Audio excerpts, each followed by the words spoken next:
Imaginez une machine capable de produire du froid sans électricité, sans compresseur, sans le moindre bruit de moteur, une machine qui refroidit une maison entière avec rien d'autre que de la chaleur. Cela paraît impossible. Et pourtant, cette technologie a existé. Elle a fonctionné pendant des décennies et elle a été installée dans des milliers de foyers avant de disparaître presque totalement de nos mémoires collectives. Aujourd'hui, on va comprendre pourquoi une invention aussi brillante a été abandonnée et si elle mérite de revenir dans nos maisons. Restez jusqu'à la fin, parce que la raison pour laquelle cette technologie a disparu n'a presque rien à voir avec son efficacité. Une facture qui ne cesse de grimper. Chaque été, des millions de foyers allument leurs climatiseurs sans réfléchir au prix que cela implique. Une unité de climatisation classique consomme énormément d'électricité, sollicite les réseaux au moment où ils sont déjà sous tension et repose presque entièrement sur des gaz réfrigérants qui, en cas de fuite, contribuent au réchauffement climatique. Le paradoxe est cruel. Plus il fait chaud à cause du changement climatique, plus on climatise, et plus on climatise, plus on aggrave le problème. Mais avant que la climatisation électrique ne devienne la norme mondiale, l'humanité avait déjà trouvé des façons ingénieuses de se rafraîchir. Certaines reposaient sur l'architecture, l'orientation des bâtiments, l'épaisseur des murs, la circulation de l'air, d'autres reposaient sur la chimie et la physique des changements d'état. C'est dans cette seconde catégorie que se trouve notre sujet du jour. Un système de réfrigération fonctionnant à l'ammoniac, capable de produire du froid uniquement à partir de chaleur. Ce principe, aujourd'hui presque oublié du grand public, a pourtant connu son heure de gloire. Il a équipé des maisons isolées sans accès à l'électricité, des cabanes de montagne, des habitations rurales, et même certains bâtiments urbains, avant l'arrivée massive du compresseur électrique. Puis, en quelques décennies, il a été relégué au rang de curiosité technique. Pourquoi une solution aussi élégante a-t-elle été laissée de côté ? C'est ce que nous allons découvrir. Une idée née de la nécessité. L'histoire de ce système commence au XIXe siècle, à une époque où l'électricité domestique n'existait tout simplement pas. Produire du froid était pourtant une obsession pour de nombreux ingénieurs, notamment dans les régions chaudes, où la conservation des aliments et le confort thermique représentaient un enjeu vital. C'est l'ingénieur français Ferdinand Carré qui, dans les années 1850 et 1860, met au point les bases du cycle à absorption, utilisant un mélange d'ammoniac et d'eau. Son invention est révolutionnaire pour une raison simple. Contrairement aux machines à compression qui nécessitent un moteur mécanique pour comprimer un gaz, son système utilise la chaleur elle-même comme force motrice. On peut littéralement produire du froid en brûlant du bois, du charbon ou plus tard du gaz naturel. Cette caractéristique va s'avérer précieuse dans les décennies suivantes. Dans les régions rurales, dans les colonies, sur les navires, partout où l'électricité était rare ou absente, mais où une source de chaleur, un poêle, une flamme, plus tard le soleil, était disponible, ce système pouvait fonctionner. Des versions commerciales apparaissent progressivement, notamment aux États-Unis et en Europe, où des fabricants commencent à proposer des réfrigérateurs domestiques fonctionnant selon ce principe, sans aucune pièce mécanique mobile. Ce qui est fascinant, c'est que cette technologie a connu une seconde jeunesse grâce à deux noms que l'on associe rarement à la réfrigération, Albert Einstein et son ancien étudiant Leo Szilard. Dans les années 1920, les deux physiciens déposent un brevet pour un réfrigérateur à absorption sans aucune pièce mobile. Motivé en partie par un fait divers tragique. Une famille berlinoise était morte asphyxiée à cause d'une fuite de gaz toxique provenant du système d'étanchéité défaillant d'un réfrigérateur à compresseur classique. Leur version, plus sûre, misait sur la simplicité et l'absence de jointure mécanique susceptibles de se détériorer. Le principe s'est ensuite étendu au-delà du simple réfrigérateur de cuisine. Les ingénieurs ont compris qu'en changeant l'échelle du système, on pouvait rafraîchir non plus une glacière, mais une pièce entière, voire un bâtiment. C'est ainsi que sont nées les premières unités de climatisation à absorption, utilisées notamment dans des hôtels, des cinémas et certaines résidences avant la démocratisation du compresseur électrique, après la Seconde Guerre mondiale. Comment produire du froid avec de la chaleur ? Voici le paradoxe qui rend ce système si fascinant. Pour refroidir, il faut d'abord chauffer. Comprendre pourquoi demande de revenir aux bases de la thermodynamique, mais rassurez-vous, le principe est plus simple qu'il n'y paraît. Tout repose sur un cycle en 4 étapes, utilisant 2 substances, l'ammoniac, qui joue le rôle de réfrigérant, et l'eau, qui joue le rôle d'absorbant. Première étape, dans un compartiment appelé générateur, on chauffe une solution d'eau et d'ammoniac. Comme l'ammoniac s'évapore à une température bien plus basse que l'eau, la chaleur le sépare du liquide. L'ammoniac se transforme en vapeur sous pression et s'échappe vers une autre partie du circuit, tandis que l'eau reste en grande partie dans le générateur. Deuxième étape, cette vapeur d'ammoniac sous pression circule vers un condenseur, où elle est refroidie par l'air ou par l'eau extérieure. En perdant de la chaleur, elle repasse à l'état liquide, mais reste sous haute pression. Troisième étape, la plus importante à comprendre, ce liquide sous pression traverse une vanne d'expansion vers une zone à basse pression. Cette chute brutale de pression force l'ammoniac liquide à s'évaporer à nouveau, mais cette fois-ci dans un serpentin situé à l'intérieur de la maison ou de la glacière. Or, un changement d'état de liquide à gaz absorbe énormément d'énergie sous forme de chaleur. Cette chaleur, le liquide la puise directement dans l'air ambiant, ce qui refroidit l'espace environnant. C'est exactement le même principe physique qui vous fait ressentir du froid quand de l'alcool s'évapore sur votre peau, mais amplifié et canalisé. Quatrième étape, la vapeur d'ammoniac ainsi produite retourne vers l'absorbeur, où elle est réabsorbée par l'eau qui avait été laissée de côté au début du cycle. Cette solution enrichie repart ensuite vers le générateur et le cycle recommence. Ce qu'il faut retenir, c'est que ce système ne nécessite aucun compresseur mécanique entraîné par un moteur électrique. La seule énergie nécessaire est une source de chaleur, qui peut provenir d'une flamme à gaz, d'une résistance électrique, ou même de capteurs solaires thermiques. C'est précisément cette flexibilité énergétique qui rendait le système si précieux dans les zones isolées. Sur le plan thermodynamique, on parle de cycle à absorption, par opposition au cycle à compression utilisé dans la quasi-totalité des climatiseurs modernes. Le rendement énergétique brut d'un cycle à absorption est généralement plus faible que celui d'un cycle à compression classique, mais cette faiblesse apparente devient un avantage décisif lorsque la source de chaleur est gratuite ou abondante, comme l'énergie solaire ou la chaleur perdue d'un processus industriel. Une technologie éclipsée par sa propre rivale. Si ce système est si ingénieux, pourquoi a-t-il pratiquement disparu de nos maisons ? La réponse tient en un mot, l'électrification. Au cours du XXe siècle, l'accès à l'électricité domestique s'est généralisé dans la plupart des pays industrialisés. Or, les machines à compression électrique, popularisées notamment par des fabricants américains dans les années 1920 et 1930, offraient un avantage déterminant, un rendement énergétique nettement supérieur lorsque l'électricité était disponible et bon marché. Pour une même quantité d'énergie consommée, un compresseur électrique produit davantage de froid qu'un système à absorption chauffé au gaz ou à l'électricité. De plus, les compresseurs sont devenus plus compacts, plus silencieux au fil des décennies, et surtout moins coûteux à produire en série.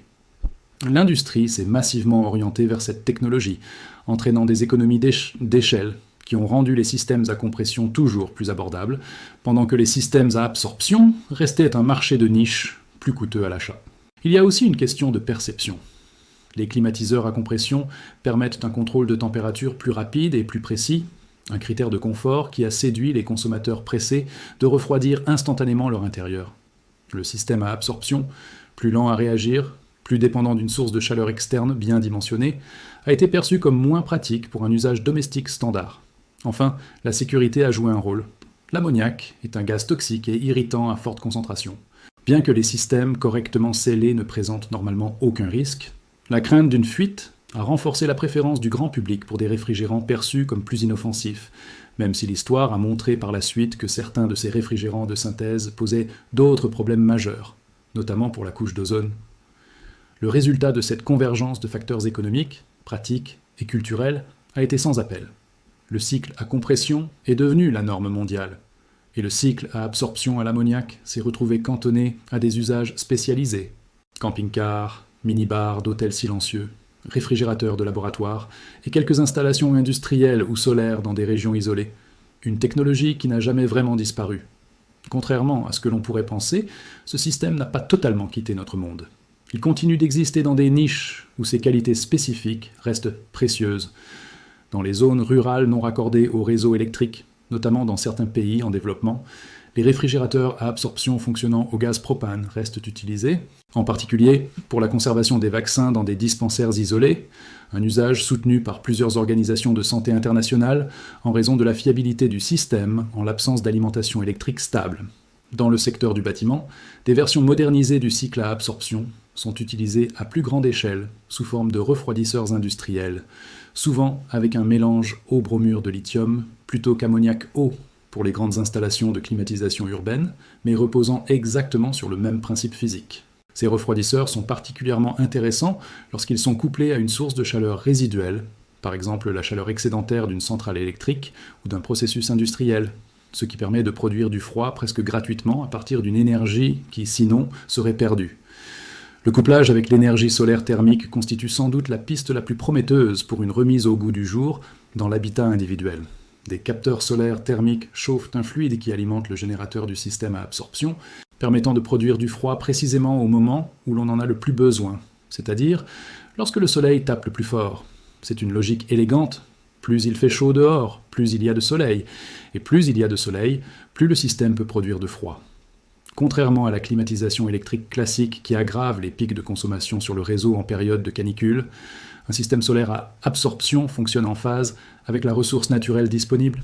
Ce que l'on peut réellement installer aujourd'hui, pour un particulier qui souhaiterait s'intéresser à cette technologie aujourd'hui, plusieurs options existent, avec des niveaux de complexité très différents. À petite échelle, des réfrigérateurs à absorption fonctionnant au gaz ou à l'électricité restent disponibles dans le commerce, en particulier pour les camping-cars, les cabanes isolées ou les résidences secondaires non raccordées au réseau. Leur coût reste supérieur à celui d'un réfrigérateur à compression classique, mais leur silence total et leur robustesse mécanique, due à l'absence de pièces mobiles, en font un choix apprécié dans certains contextes précis. Pour un usage de climatisation à l'échelle d'une maison entière, les solutions résidentielles couplées au solaire thermique existent, mais restent peu répandues et relativement coûteuses à l'installation, car elles nécessitent un dimensionnement précis des capteurs solaires, une régulation thermique adaptée, et souvent un appoint de chauffage pour les périodes de faible ensoleillement. Ce type d'installation s'adresse avant tout à des climats chauds et ensoleillés, comme les régions méditerranéennes, le Moyen-Orient ou certaines zones désertiques, où la ressource solaire est abondante et où le besoin de rafraîchissement est fortement corrélé à l'intensité du soleil. L'entretien d'un système à absorption est généralement réduit, précisément parce qu'il ne comporte pas de compresseur mécanique susceptible de s'user. Les points de vigilance concernent principalement l'étanchéité du circuit scellé, contenant l'ammoniac sous pression, ainsi que le bon fonctionnement du brûleur ou du système de chauffage du générateur. En matière d'économie d'énergie, le bénéfice réel dépend presque entièrement de la source de chaleur utilisée. Si le système est alimenté par de l'électricité classique, il n'offre généralement aucun avantage économique par rapport à un climatiseur à compression et peut même s'avérer moins performant. En revanche, s'il est alimenté par une source de chaleur gratuite ou déjà produite pour un autre usage, solaire thermique, chaleur résiduelle industrielle, cogénération, les économies peuvent devenir très significatives, avec parfois un fonctionnement quasiment neutre en émission directe. Séparer les faits des légendes. Autour de cette technologie circulent plusieurs idées reçues qu'il convient de clarifier. Premier mythe, l'ammoniac utilisé dans ces systèmes serait dangereux au quotidien pour les habitants. En réalité, dans un système correctement conçu, l'ammoniac circule dans un circuit hermétiquement scellé et ne rentre jamais en contact avec l'air intérieur de la maison, sauf en cas de défaillance majeure du circuit, un événement rare avec les normes de fabrication actuelles. Deuxième mythe, ce système serait une énergie gratuite ou une solution miracle capable de climatiser une maison sans aucun coût. C'est faux. Le système a toujours besoin d'une source de chaleur pour fonctionner, et cette chaleur a un coût, sauf lorsqu'elle provient d'une ressource déjà disponible comme le soleil ou une chaleur industrielle résiduelle. Sans cette source gratuite, le bilan énergétique global reste souvent moins favorable qu'un compresseur électrique moderne et performant. Troisième mythe, cette technologie serait totalement obsolète et sans intérêt aujourd'hui. C'est également inexact. Dans les contextes où elle est adaptée, absence de réseau électrique, disponibilité de chaleur résiduelle, besoin de silence absolu, climat très ensoleillé, elle conserve des avantages réels et mesurables par rapport aux alternatives électriques. Il faut donc éviter deux excès symétriques. Présenter ce système comme une solution miracle, oubliée par un complot industriel, ou au contraire le considérer comme une simple curiosité historique sans aucune pertinence pratique. La réalité, comme souvent en ingénierie, se situe dans la nuance. C'est un outil précieux dans certaines conditions précises et peu adapté dans d'autres. Des exemples concrets, ici et maintenant. Plusieurs projets réels illustrent l'utilisation contemporaine de ce principe. Des dispensaires de santé dans des zones rurales d'Afrique subsaharienne et d'Asie du Sud utilisent des réfrigérateurs à absorption fonctionnant au gaz ou couplés à des panneaux solaires photovoltaïques pour maintenir des vaccins à température stable. Un usage documenté par des organisations de santé publique qui soulignent la fiabilité de ces appareils dans des environnements où les coupures d'électricité sont fréquentes.